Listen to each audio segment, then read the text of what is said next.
Millionaire was celebrating his birthday alone, until his ex-wife showed up with a surprise.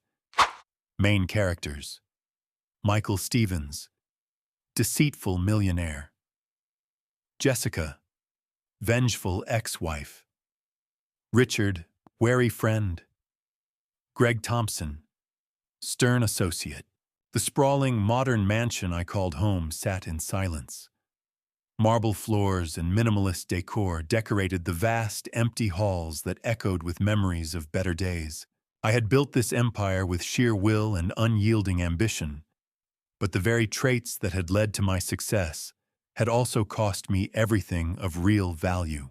At 35, the world believed I had it all, but the truth was more complicated. A loneliness so profound that even the grandeur of my surroundings could not mask it.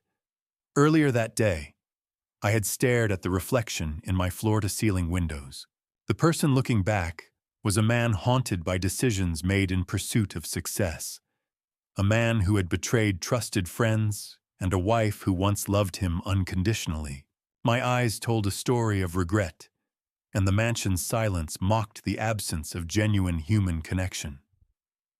I had become a prisoner of my own making, locked inside the walls of my wealth and tarnished reputation. In one of the empty living rooms, I scrolled through my phone, only to see silence in my contacts. No calls, no messages, no one to celebrate with me. Even the automated birthday wishes from distant acquaintances felt hollow. I attempted to drown my thoughts in a glass of whiskey, but even that offered little solace against the overwhelming loneliness. I wondered if the lavish parties of the past were merely a facade, a desperate attempt to hide the cracks forming in my personal life. The memories of past laughter and shared toasts now rang hollow, as I recalled how one betrayal led to another, leaving me to face this milestone alone. I had built my fortune by manipulating trust, yet now that very trait was the architect of my isolation. Standing by the mahogany bookshelf filled with awards and certificates, I recalled the voices of those I had once called friends. Their absence was a constant reminder. Success without genuine loyalty was a curse, not a blessing. Each trophy, each plaque on the wall now symbolized a hollow victory. The wealth that once promised happiness had instead become a gilded cell, and my 35th birthday was the latest testament to that fact. As night began to fall and the city lights of Los Angeles shimmered in the distance, I prepared for what I thought would be another lonely evening. Little did I know that the night was about to take a dramatic and fateful turn, a twist that would come in the form of an unexpected visitor who had not forgotten the past. A few years earlier, I had been on top of the world. Business deals flowed effortlessly, and the name Michael Stevens was synonymous with success. I was known for my decisive nature, for taking risks, and for making sacrifices to stay ahead. But behind the polished smile and the confident persona lay a man who had betrayed everyone he trusted. I had cheated on my wife, dismissed my friends' warnings, and left a trail of broken relationships in my wake. The turning point had come unexpectedly. I remember one crisp autumn evening when I was on a conference call with a group of former business partners.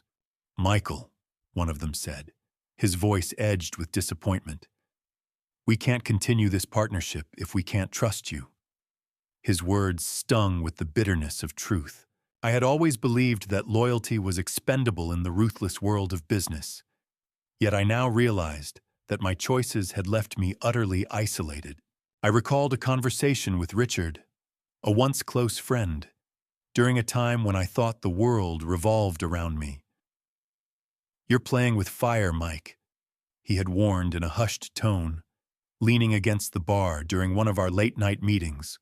"Your betrayal will catch up with you sooner or later." I had brushed off his concerns, confident that my success would insulate me from the consequences. Instead, my ambition had blinded me to the very real human costs of my actions.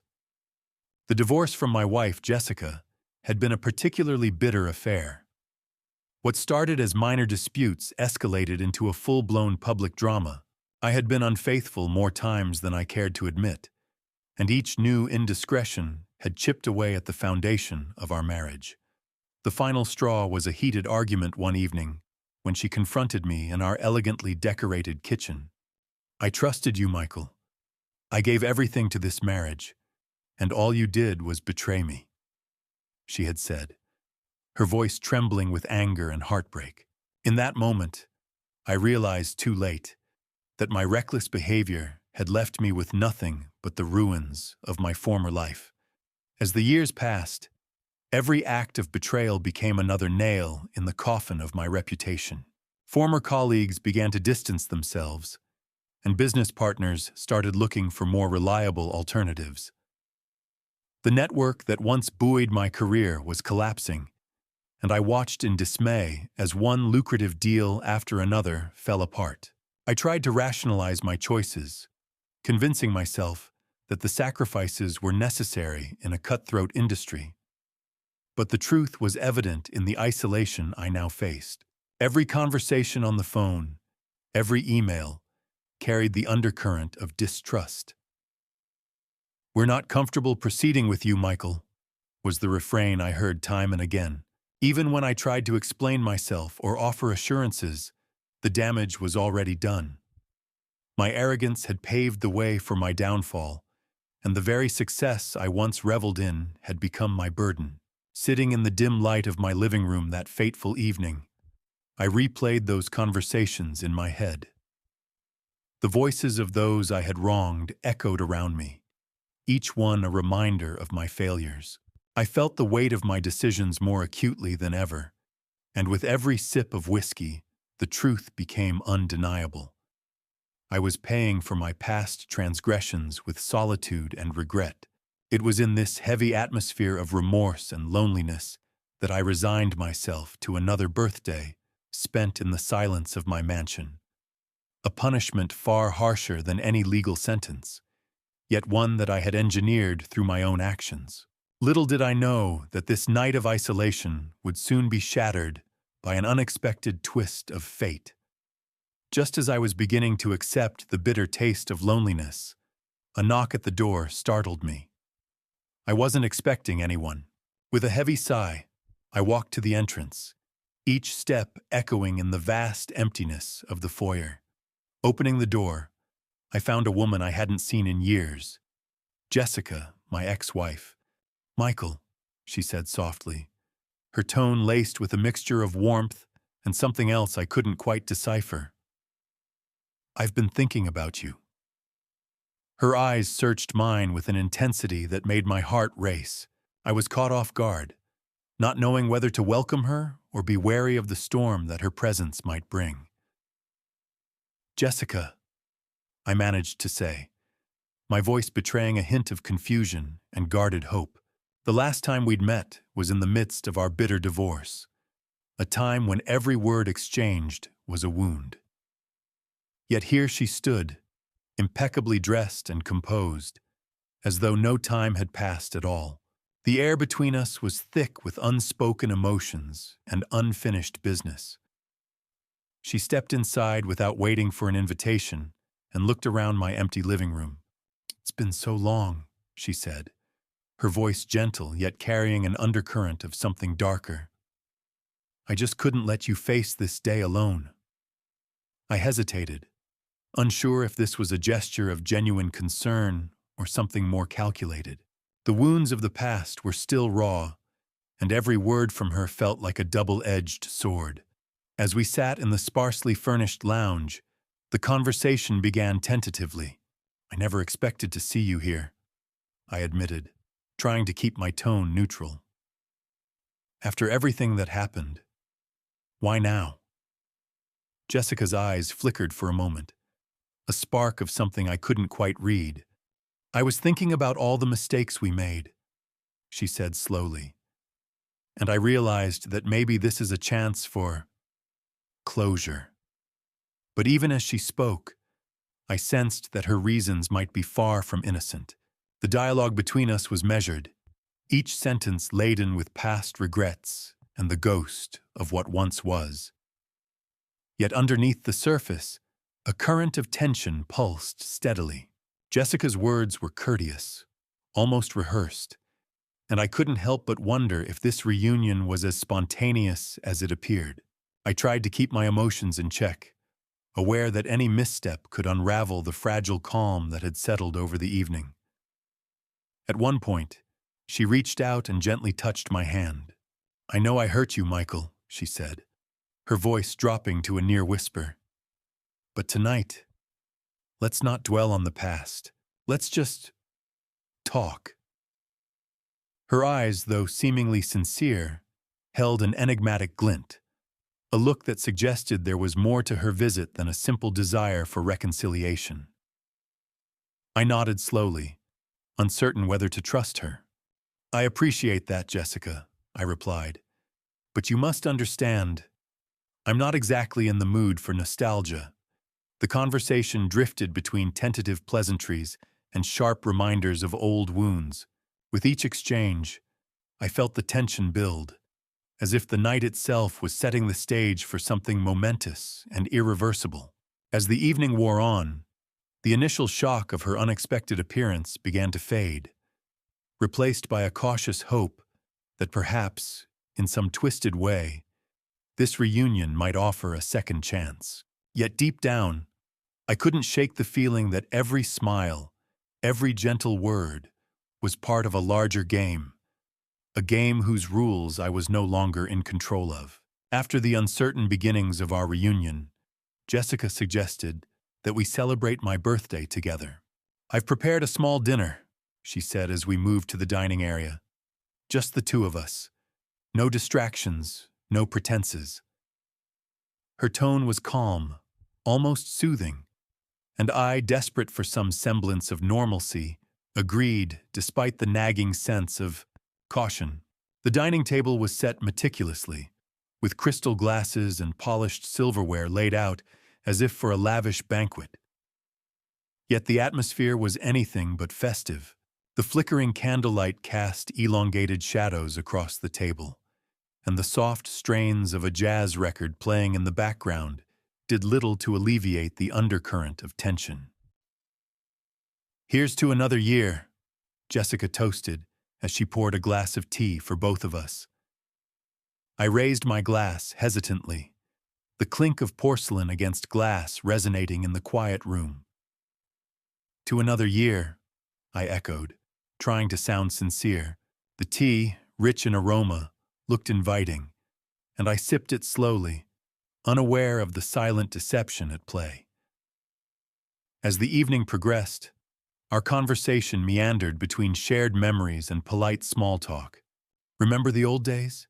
she asked casually, though her eyes seemed to reflect something unspoken. I managed a weak smile. "Those were different times," I replied, but beneath our carefully chosen words, a silent war was raging. A war of past betrayals and unmet expectations. At one point, while we were discussing the trivialities of the business world, I felt an unexpected drowsiness washing over me. I dismissed it as fatigue from a long day, but a nagging part of my mind urged caution. "Are you feeling all right?" Jessica inquired, her voice betraying a hint of concern. "Just a bit tired," I answered, trying to shake off the heavy sensation that was creeping over me. Unbeknownst to me, as I reached for another cup of tea, Jessica had already prepared her next move. With deliberate calm, she had stirred a compound into my drink, a substance designed to lull even the most vigilant mind into a deep slumber. Our conversation continued, punctuated by polite laughter and occasional silence, as the drug took its effect gradually. Before long, my eyelids began to droop, and I excused myself to retire to the bedroom, citing the need for a brief rest before the celebration could continue. "I'll be right back," I murmured, my voice thick with sleepiness. Jessica offered a reassuring smile as I made my way down the long corridor to my private bedroom. Once I was safely behind the closed door, the last vestiges of resistance faded away. I sank onto the plush bed, and soon The quiet darkness embraced me as I slipped into unconsciousness.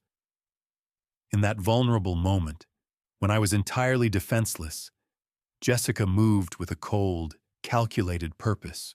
She retrieved my phone from the bedside table, her fingers trembling not with remorse, but with determination. After ensuring I was soundly asleep, she set up her camera on the dresser, angled perfectly to capture every compromising detail. In a swift, deliberate motion, she snapped a series of photographs, each one documenting my naked, unguarded state. Her face was impassive as she reviewed the images, a silent satisfaction glimmering in her eyes. The clock ticked away, and the darkness of the room held the secret of her revenge. With the incriminating photos stored on my device, she then composed a series of emails and messages. One by one, she sent them off to every contact in my professional network, trusted colleagues, business partners, and influential clients. Each message was curt, factual, and devoid of any personal warmth, leaving no doubt as to the evidence of my indiscretions. Before leaving, she paused at the doorway, her expression unreadable. "Good night, Michael," she whispered, the words laden with a finality that chilled me even in sleep. And with that, she stepped out into the cool night, leaving behind only the echoes of her calculated vengeance and the seeds of my inevitable downfall. I awoke with a start to the dim light of early morning creeping through the curtains. At first, disoriented, I struggled to piece together the fragments of a hazy night. My head pounded, and a deep, unsettling sense of dread clawed its way up my spine. Reaching for my phone, I expected to see a few missed calls or benign notifications, but instead, I was met with a cascade of messages that would soon shatter the fragile remnants of my world. One by one, the emails and texts painted a damning picture. The scandalous photos of me, unguarded and vulnerable, had been sent out to every major business associate. My phone buzzed incessantly. "Michael, what happened? We can't do business with someone in your condition. Your reputation is ruined." The cold, clinical tone of the messages left no room for misunderstanding. It was as if every contact, every colleague, had collectively turned their back on me in that instant. I tried frantically to call a few familiar names, old partners, a trusted mentor, even a friend who had once been close. But each call was met with curt responses and silences that screamed louder than any spoken word. "I'm sorry, Michael, but we have no choice," one voice said, its tone final and unyielding. "We cannot associate with you anymore." Each word felt like a hammer blow, the weight of my past betrayals and the sting of retribution coalescing into an unbearable reality. My mind raced back to the events of the previous night, the uneasy feeling before the tea, the sudden drowsiness, the desperate need for sleep. I now saw them as subtle harbingers of the nightmare that had unfolded. I frantically scrolled through the emails, each one confirming what I had feared most. My personal indiscretions had been exposed, and with them, my professional life was crumbling to dust. In the midst of this digital onslaught, my phone rang again. It was an unfamiliar number. With a trembling hand, I answered. "Michael, this is Greg Thompson from Mason & Associates. I'm calling to inform you that all our pending deals have been canceled. We've been advised to terminate any association with you effective immediately." The blunt delivery of the message was enough to send me into a spiral of despair. "But, Greg, there must be some mistake," I pleaded, my voice raw with desperation. "I can explain." "It's too late, Michael. The decision is final," he interrupted coldly. The line went dead, leaving me suspended in a moment of hopeless realization. For what felt like hours, I sat in the silence of my ruined sanctuary, each minute dragging out the magnitude of my mistakes. The lavish lifestyle, the dazzling parties, the booming business.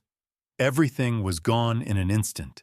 The chain reaction triggered by my deceit had not only isolated me, but had also left a trail of irreversible damage across my entire network. In a moment of desperate clarity, I recalled the events of the previous night, the subtle changes in Jessica's tone, the way she had seemed too eager to mend what was broken. A horrifying thought took root. Had this reunion been orchestrated?